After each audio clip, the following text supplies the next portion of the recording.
Hi friends, ஒரு cup தேங்காய் துருவல் வச்சு 5 நிமிஷத்தில் டக்குன்னு ஒரு ஸ்வீட் ரெசிபி எப்படி பண்ணுறதுன்னு பார்த்துக்கலாமா? இதுக்கு வந்து ஒரு கப் தேங்காய் துருவலுக்கு 3/4 கப் அளவு வெல்லம் எடுத்துக்கலாம். கொஞ்சோண்டு தண்ணி சேர்த்து வெள்ளத்தை நல்லா கரைச்சி எடுத்துக்கலாம். வெல்லம் கரையட்டும். இப்போ ஒரு மிக்ஸி ஜாரில் 1/4 கப் அளவு பொட்டுக்கடலை எடுத்துருக்கேன். எல்லாமே வந்து ஒரே கப்லேயே அளந்துக்கோங்க. 1/4 கப் அளவு பொட்டுக்கடலை, அது கூட 2 ஏலக்காவும் சேர்த்து நல்லா பவுடர் பண்ணி எடுத்து வச்சிடலாம். இப்போ வெல்லம் வந்து நல்லா கரைஞ்சிருச்சு. இதில் வந்து கல் மண்ணெல்லாம் இருக்கிற மாதிரி இருந்துச்சு அப்படின்னா ஃபில்ட்ரு பண்ணி எடுத்துக்கோங்க. வெள்ளைப்பாவு வந்து கொஞ்சம் திக்கானதும் நம்ம எடுத்து வச்சுருக்க ஒரு கப் அளவு தேங்காய் துருவலை இதில் சேர்த்துக்கலாம். சேர்த்துட்டு நல்லா மிக்ஸ் பண்ணி விட்டுடலாம். வெள்ளைப்பாவுக்கு வந்து தண்ணி அதிகமாக சேர்த்துறாதீங்க, கொஞ்சோண்டு சேர்த்தாலே போதும். இப்போ டேஸ்ட் இன்னும் கொஞ்சம் கூடுதலாக இருக்கிறதுக்காக கொஞ்சமாக ஒரு பிஞ்ச் போல் உப்பு சேர்த்துக்கிறேன்.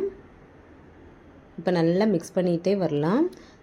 இந்த ஸ்டேஜில் வந்து பவுட்ரு பண்ணி வச்சுருக்கோம்ல பொட்டுக்கடலை பவுட்ரு, அது வந்து பாதி ஃபஸ்ட்டு சேர்த்துட்டு மிக்ஸ் பண்ணி விட்டுலாம். அதுக்கப்புறம் நல்லா கலந்ததுக்கப்புறம் மீதி இருக்க பவுடரையும் சேர்த்துட்டு நல்லா கலந்து விட்டுடலாம். நெய் வந்து இதுக்கு தேவைப்படாது. தேவைப்பட்டுச்சு அப்படின்னா கொஞ்சமாக நெய் சேர்த்துட்டு நல்லா பாத்திரத்தில் ஒட்டாமல் வரும். அந்த ஸ்டேஜில் வந்து இதை ஒரு பிளேட்டுக்கு மாற்றிக்கலாம்.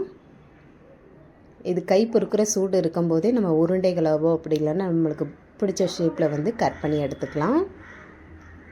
லேசாக சூடாக இருக்கும் போதே பண்ணிடுங்க. சூப்பரான டக்குன்னு பண்ணக்கூடிய ஒரு ஸ்வீட் ரெசிபி கண்டிப்பாக நீங்களும் செஞ்சு சாப்பிட்டு பாருங்கள். எப்படி இருக்குன்னு மறக்காமல் கமெண்ட்டில் சொல்லுங்கள். வீடியோ பிடிச்சிருந்தா வீடியோக்கு ஒரு லைக் கொடுத்துருங்க. நம்ம சேனலை இதுவரை சப்ஸ்கிரைப் பண்ணல அப்படின்னாலும் சப்ஸ்கிரைப் பண்ணி வச்சுக்கோங்க. Bye friends.